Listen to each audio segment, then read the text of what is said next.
Abercrombie Kids is bringing the cheer all holiday season. And winter break means it's time for new outfits that are both festive and comfy. The last thing they need? New cozy coats for every occasion. Celebrate the season with Abercrombie Kids in the app, online, and in stores.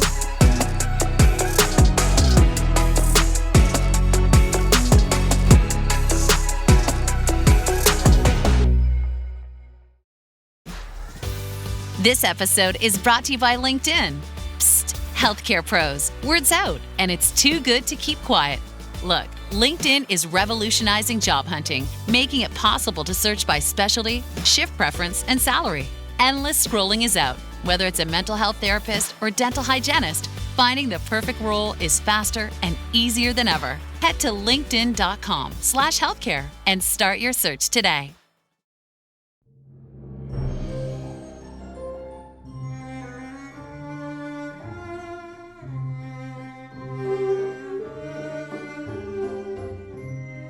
Hello and welcome to I Talk to Ghosts. I'm your haunted host, Jennifer, a spirit medium and a teller of ghost stories.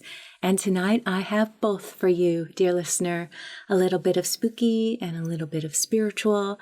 First, I have for you a few ghost stories about haunted coffins. After that, well, have you ever wanted to attend a seance? You can do so virtually by joining me at my seance table, where I will impart a spirit message for someone listening to this episode. And since you're attending, this message could be for you. Speaking of spirits, I have started a supplemental podcast called The Spirit Parlor, and I post episodes every Tuesday on this same channel that you are listening to I Talk to Ghosts. So if you'd like to spend a little more time with me and chat about all things metaphysical, give it a listen. But first, settle in for some ghost stories. The coffins are creaking open right now.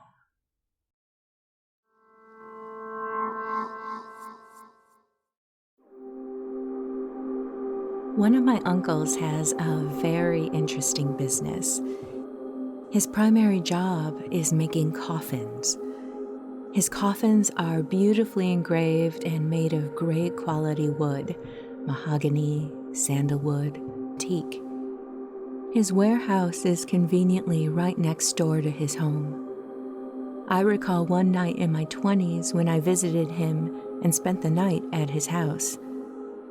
Late that evening, I was awoken and disturbed by a banging noise that was coming from the coffin warehouse.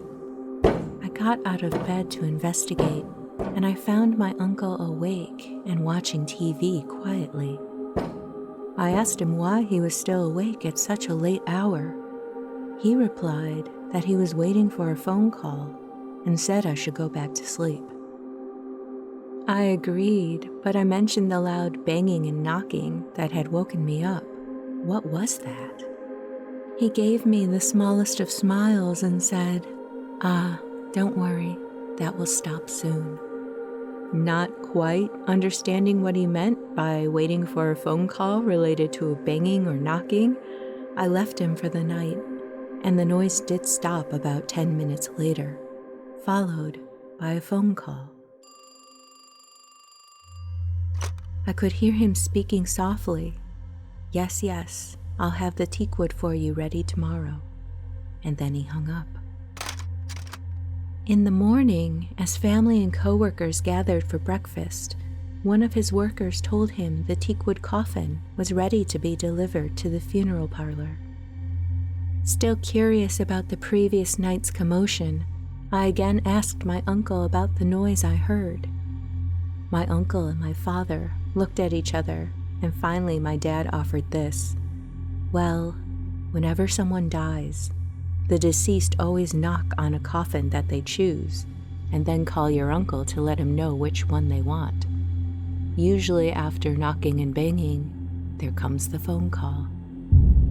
And it has been happening for the last 20 years. And my uncle is still running his coffin-making business to this day."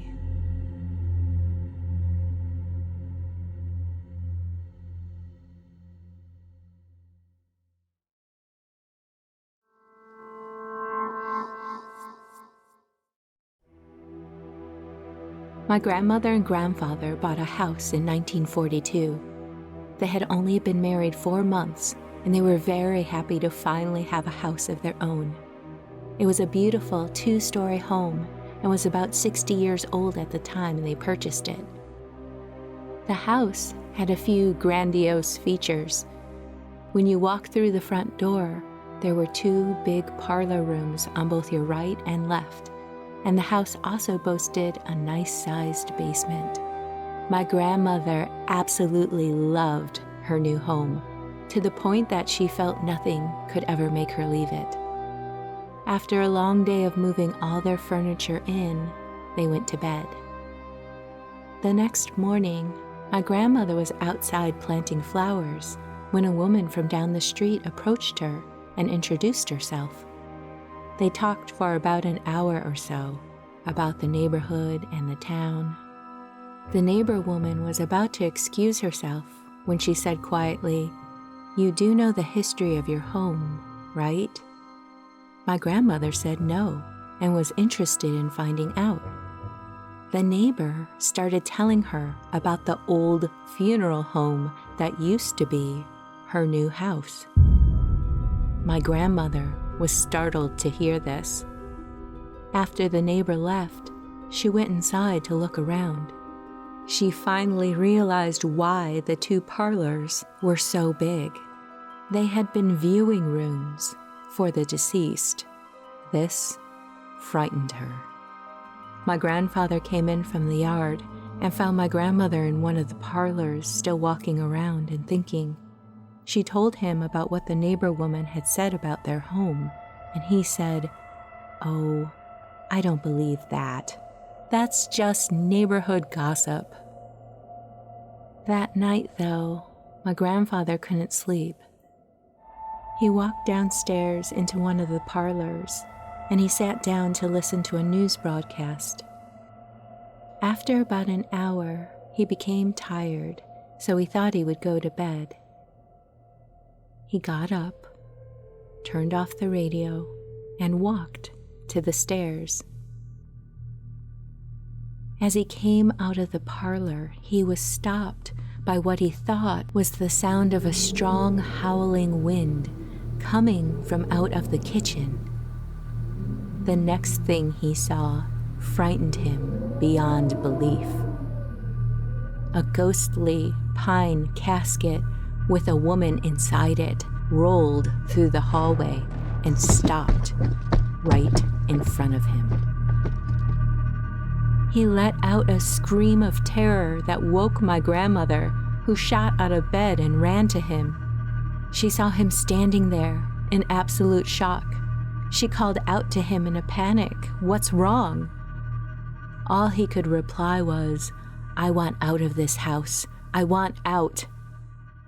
So they packed their things and went to stay with family about 10 miles away in the next town. They arrived at the family's house and told them about what occurred. The next day, my grandmother and grandfather and their family, they packed up all their things and moved out that very day.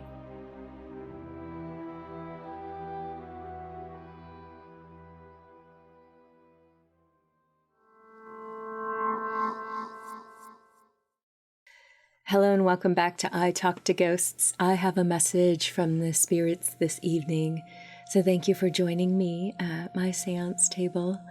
As I call a spirit close tonight, I'm working with the herb wormwood.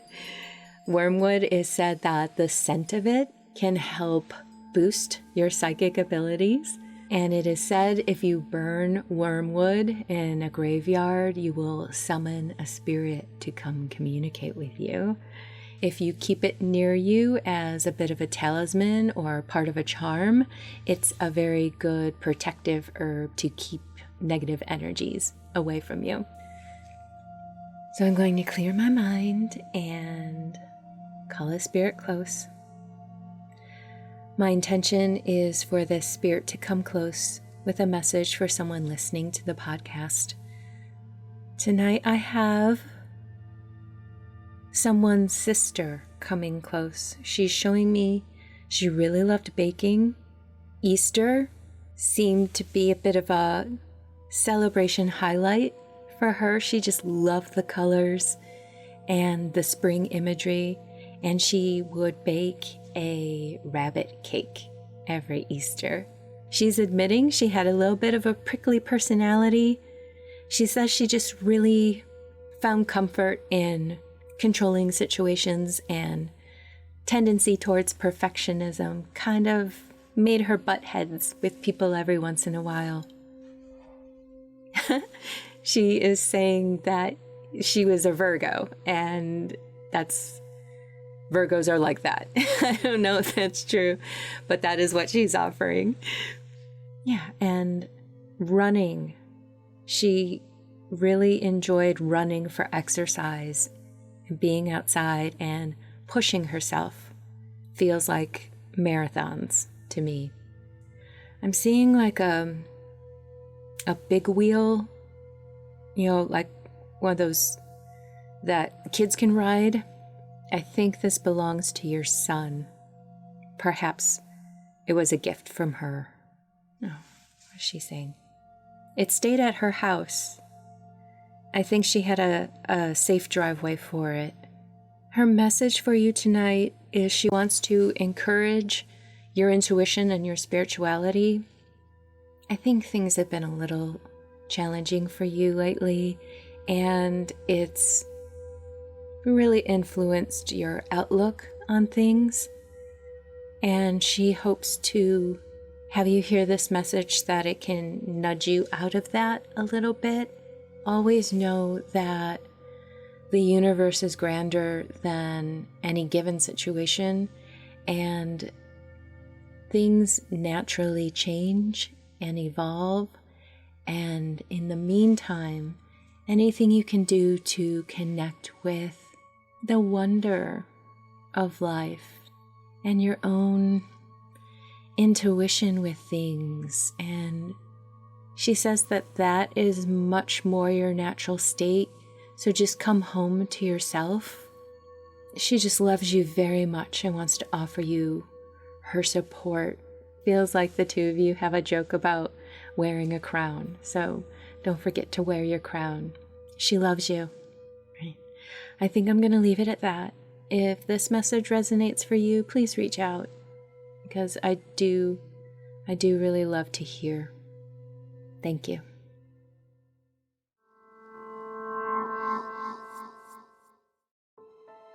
Are you enjoying the podcast? Please leave a kind review or share it with a friend. These small actions take only a few moments, but they immensely help support the podcast. Thank you for supporting my work and the podcast.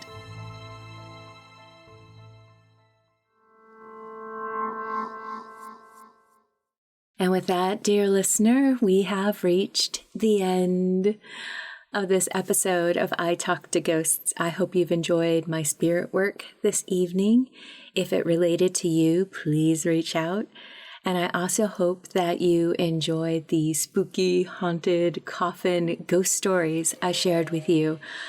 I never thought that this would be an experience that you could have, having an encounter with a haunted coffin. But if you have, oh my goodness, I would love to hear what happened. So please reach out. In the meantime, wherever you wander off to, in this world or the next, just remember, come back and visit with me.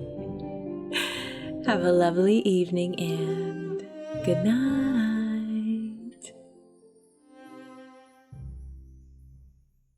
Hey, Ryan Reynolds here, wishing you a very happy half-off holiday, because right now Mint Mobile is offering you the gift of 50% off unlimited. To be clear, that's half price, not half the service. And Mint is still premium unlimited wireless for a great price. So that means a half day, yeah?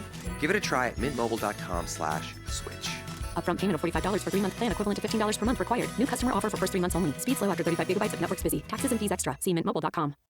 Welcome to Brew Crime, a true crime and beer podcast. Join me, Mike. And me, JT. As we explore the world of crime, conspiracies, or whatever catches our attention. This is a podcast where we pick a theme, cover a few cases, and pair them with a brew.